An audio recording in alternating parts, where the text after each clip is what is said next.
আসসালামু আলাইকুম। দারুণ স্বাদের একটা রান্না শেয়ার করছি, আর সেটা হচ্ছে এগ মাসালা। ডিমের যত রকম রান্না আছে তার মাঝে সবচেয়ে বেশি মজার হচ্ছে এই এগ মাসালা। আপনি চাইলে সাদা ভাত আবার পোলাওর সাথে এটার তো কোনো জুড়িয়েই নেই। সহজ রেসিপিতে শেয়ার করেছি, আশা করছি সবার ভালো লাগবে।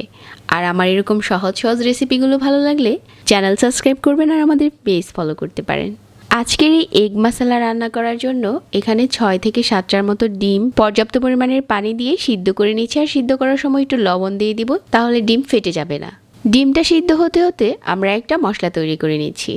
নিয়ে নিচ্ছি 1/4 কাপ পেঁয়াজ বেরেস্তা, 8-10টার মতো নিয়ে নিচ্ছি কাজু বাদাম আর 1/4 কাপ টক দই। ব্লেন্ডারে দিয়ে সবগুলো একসাথে পেস্ট করে নিয়েছি। আপনি চাইলে পাটায়ও পিষে নিতে পারেন। মশলাটা যখন রেডি হয়ে গেছে আর ওইদিকে আমার ডিমটাও সিদ্ধ হয়ে গিয়েছিল, তারপর খোসা ছাড়িয়ে নিয়েছি।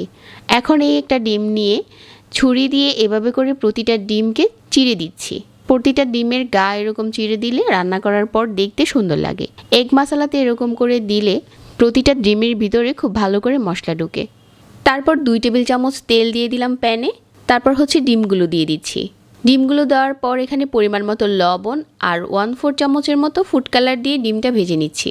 আর খুব হালকা ভাজতে হবে, অনেক বেশি ভেজে লাল করা যাবে না। ডিমটা যখন ভাজা হয়ে গেছে একটা প্লেটে উঠিয়ে নিচ্ছি। তারপর এখানে কিছু আস্ত গরম মশলা দিয়ে দিচ্ছি আর 2টার মতো পেঁয়াজ কুচি। পেঁয়াজ যার যার পছন্দ অনুযায়ী চাইলে এখানে আরেকটু বাড়িয়েও দেওয়া যাবে। পেঁয়াজটা যখন বাজতে বাজতে বাদামি হয়ে গেছে, তারপর এখানে 1 চা চামচ আদা বাটা আর 1/2 চা চামচ রসুন বাটা। আর এখানে গুঁড়া মশলা নিয়েছি মরিচ, হলুদ, ধনিয়া।